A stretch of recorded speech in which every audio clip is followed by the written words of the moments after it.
e existem até algumas singularidades, né, no desenvolvimento desse projeto, porque ele começa a concebê-lo e em determinado momento ele se dirige para uma região costeira ali na Normandia, a cidade de Saint-Adresse, e ele fica fazendo esse intercâmbio com Amélie via carta, solicitando que mensagens espirituais recebidas, né, nas reuniões fossem enviadas a ele com respostas a indagações que ele fazia, sem ter revelado a ninguém no que ele trabalhava ou o que ele fazia. Ele faz essa viagem para Saint-Adresse, também por motivos de saúde, ele estava com alguma complicação de saúde na época.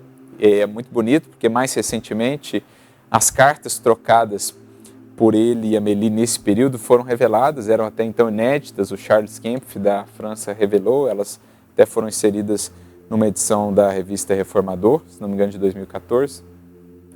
E é muito interessante que ele vai falando da sua experiência, Kardec navegando, caminhando ali pela orla, admirando a beleza do mar e tal. Mas ele recebe também uma orientação de Erasto, vinda lá de Paris, que diz, olha, nós te conduzimos até aí. Não foi só a questão de saúde. Kardec sentiu-se impelido a ir para lá e Erasto explica, porque para a obra em que vamos trabalhar, em que estamos trabalhando, nós precisamos de recolhimento e insulamento sagrado, a denotar a importância daquela obra. Todas as demais são essenciais, são extremamente importantes, mas aquela era preciso uma sintonia tão fina com a espiritualidade mais elevada, inclusive com o próprio Espírito de Verdade, que eles o retiram das demais preocupações por um tempo para que ele pudesse mergulhar mais fundo.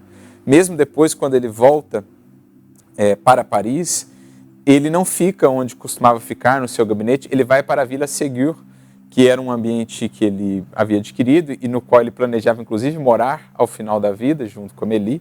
Quando ele desencarna, inclusive, ele estava de mudança para a Vila Ségur, abrir lá também um lar para idosos. E ele ficou nessa vila meio que insulado mesmo, ela ficava nos arredores ali de Paris, para poder se concentrar na obra. Há até um caso muito interessante de uma médium leonesa que o visita em Paris, não o encontra, porque ele estava na vila, mas encontra Amélie, e eles conversam e tal, e a Amélie falou, sabia que essa médium ela tinha capacidade de dupla vista, de desdobramento espiritual. Olha. E fala, por que você não vai lá visitá-lo?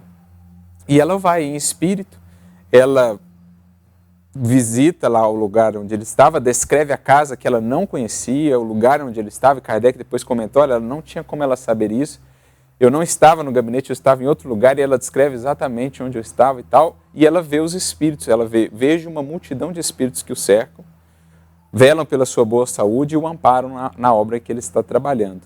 Mas, dentre eles, há um em especial que parece merecer a deferência de todos os demais, que é superior a todos os demais, né? Que é a figura do Espírito de Verdade.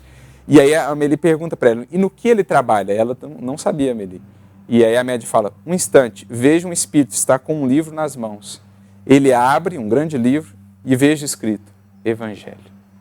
Então uma cena muito simbólica e bonita, falando da dedicação, do cuidado com que os espíritos atuaram junto com Kardec nessa obra, em todas as demais, mas nessa há essas particularidades para destacar a importância aí desse trabalho.